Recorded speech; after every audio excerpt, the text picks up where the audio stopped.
Welcome to Splurge or Save. This is the series where I tell you if you should splurge your money a bit and buy this game, or if you should save your money a bit and not buy this game. This game that we're talking about today is called Wildfrost.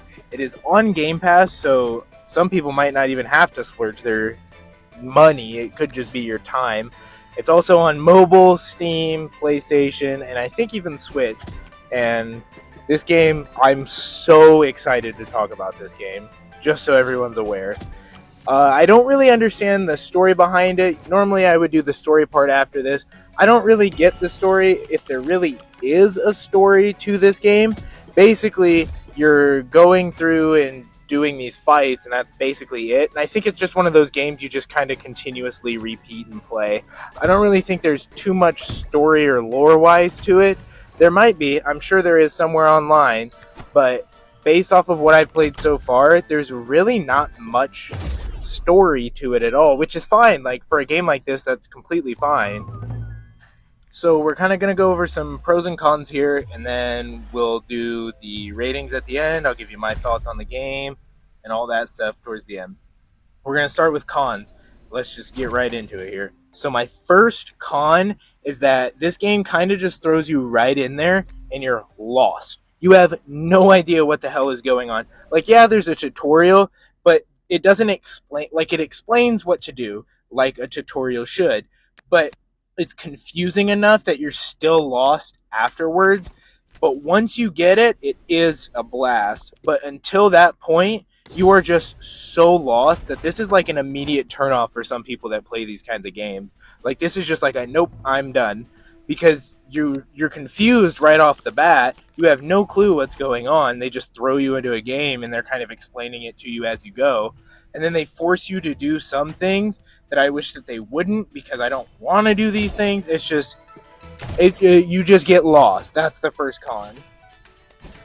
Con number 3 could be a pro, depending on who you are, but I've seen a lot of people complain. I went and read some of the Steam reviews to kind of get some ideas a little bit.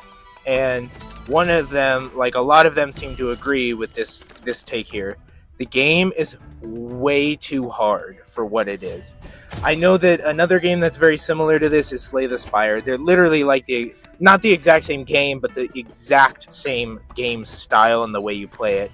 Baltoro, I think that's another one that I probably butchered that name, but I think that's another one that's similar. I'll have to look that up. I might have to retake this. I don't know. But those are games that are played very similar to this. However, this one is the fucking hardest from what I've seen, because, like, what'll happen is it'll throw you up against this boss once you hit about the 3rd level. I think it's the same boss every time, and if you kill this boss, what it does is it splits into 2 bosses that are at full health, high health. One of them does a fuck ton of damage, one of them barely does any damage. Very, like, once you kill the first one, now you got 2 more bosses to deal with, plus all the other guys on the field. The worst boss I've ever encountered in any video game in my entire life. I just don't understand it. And I've been playing Elden Ring Night Rain, and this game is almost just as hard, because you get to that, oh man, it's so difficult. I haven't beat it yet. I haven't got past that boss once yet. This is this run that I was talking about with the one with the magic shield as my leader. This is the run. I swear to God, I'm gonna fucking beat it this time. But, like, why? Why is it so fucking hard? And my theory on why it's so hard is because they want you to play the game for longer, and it makes you, practically forces you to play the game for longer, because you'll see after I talk about the first pro why they did this. You'll see. Con number 4. The controls on controller are clunky as fuck. I mean, this is one of the ones I'd recommend you go and buy this on your phone. You go to the Google Play Store, or I don't know if it's in the Apple Store, I don't know. But you go to the store, you download it, it's free. That's just a demo. I think that's just one run until you die. I just ended up paying the $7 for it because it's $7 on mobile, even though it's on Game Pass, because this game is, like, built for mobile. Like, it's literally the perfect mobile game. Literally the best mobile game you can buy, really. And it's like, well, I guess I shouldn't say that, but you get the point. Like, it's good on mobile. But on controller, which is what, like, what I've heard of the game on is Xbox, PlayStation, Switch. It just plays like ass. I mean, like, it works. You can do it. It's just you have to hit all these buttons and do all this shit when on your phone. All you gotta do is tap, tap. Done. Super easy, super simple. Alright, we're gonna be moving on to the pros here. This is only 4 cons. This is a good sign. This is a great start. My first pro is that combat is super fun and engaging once you understand. It makes me want to keep playing forever, even though I'm losing. Like, I'm having a blast. I do get frustrated when I lose super badly. I get frustrated. But besides that, like, it still makes me want to reboot it and try another run. Because I'm so pissed that I died the last time. I'm like, well, we gotta do this again, you know?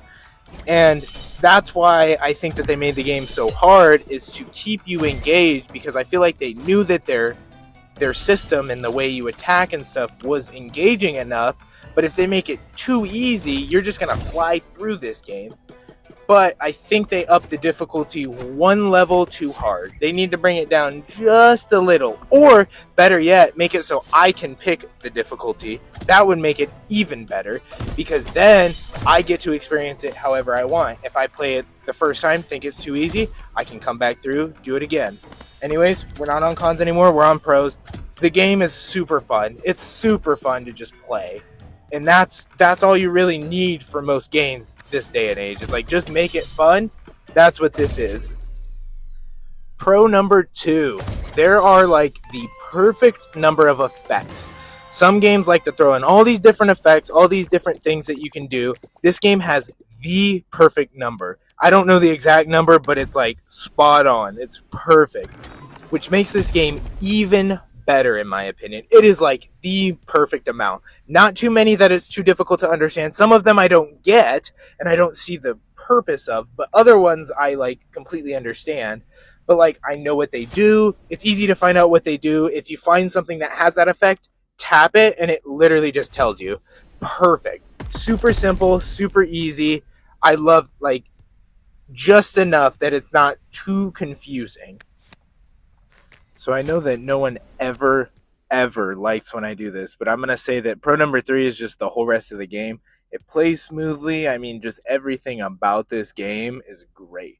The way it plays, the way it looks, everything. I love the aspect of it. Even the music's fucking good. Like, everything about this game is good. I just want to say here, after this isn't the pro anymore, but why is this game, like, okay, so kind of a spoiler, little bit of a spoiler. You beat the game, you beat a run, and you beat the final boss. Then the next run you do, that character and that team is the final boss. But then you beat your character, and then it turns into this stupid fucking golem with an outrageous amount of health that when you kill an enemy, it loses half its health, but it gains attack power. And I just lost every team member I have fighting the first initial team, because they're already hard enough to kill, because, you know, I made an overpowered ass team to make it that far. Then I get to the end again, and I have to defeat myself basically twice. This is the dumbest fucking way I've ever seen to play this game. But now I have to do it to figure it out. Like, it hasn't stopped me from playing. It's just kind of annoyed me, because the game's already hard enough to get to that point in the first place. Now I have to do that? That seems way too ridiculous. Alright, now we're going to do the bird part. So the birds are going to tell you the opposite opinion of mine. I approve of this game, so they're going to tell you no. And then I would kind of give you some reasons why people might not actually enjoy this game and things like that. And we'll go from there. Gigi's the white one, Georgita's the yellow one. You love them. Okay, you do now.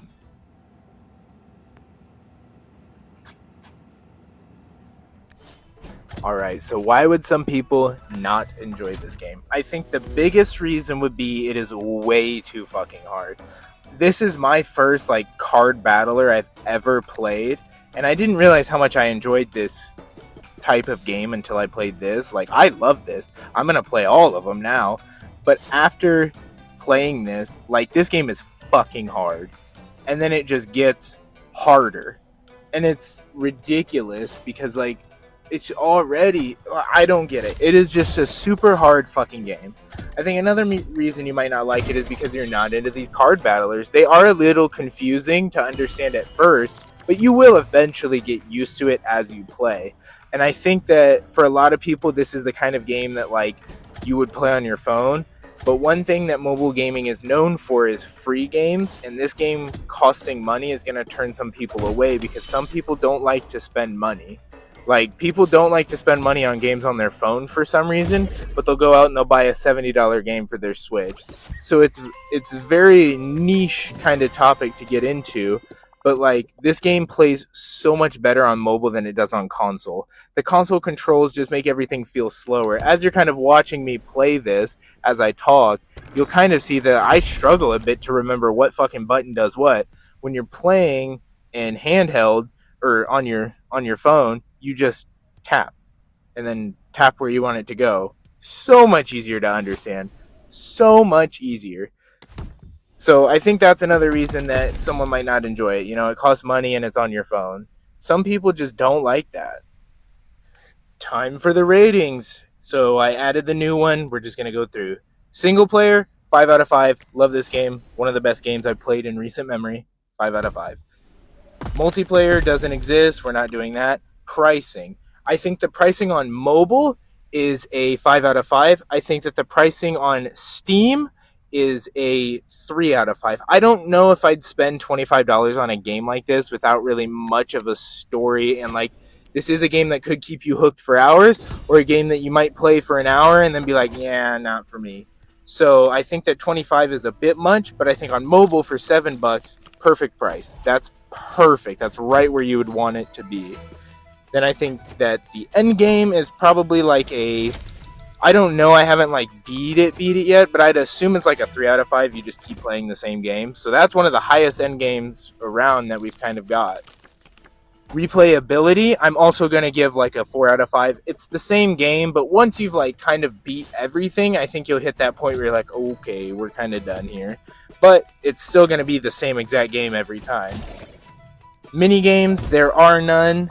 Music's getting a 3 out of 5. It's catchy enough that I'm interested, but it's not like the best music I've ever heard in my life, but it's pretty good.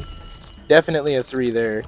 And then difficulty, we're giving this, so I rank difficulty based on how difficult the game is, not how easy it is.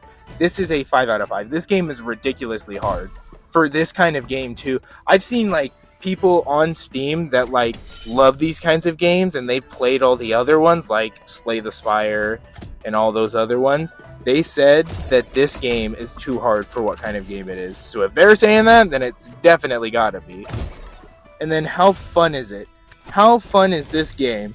I'm going to say that it's probably about a 5 out of 5. I'm interested enough, but I do eventually get annoyed. It's still a 5, but I definitely do still get annoyed after I die for the 8th time in a row because I made one dumbass mistake. Like, yeah, I know it's my fault, but shit, you could be a little more forgiving.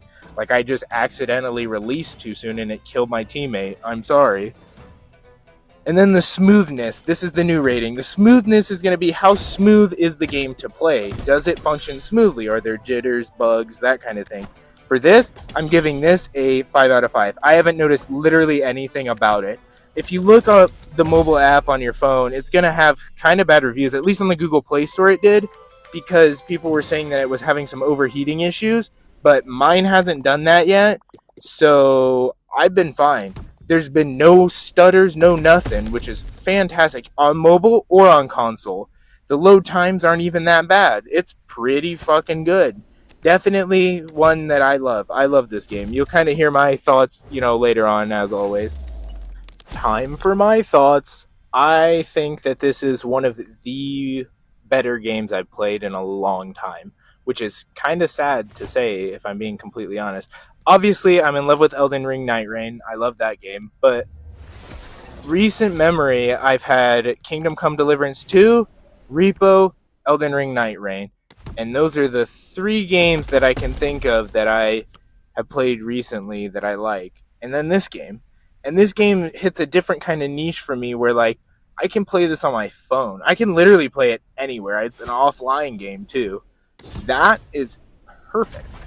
So yes, I think you should splurge on this game. The prices for this game vary. I think it's $25 on Steam, but I'm sure it goes on sale quite regularly.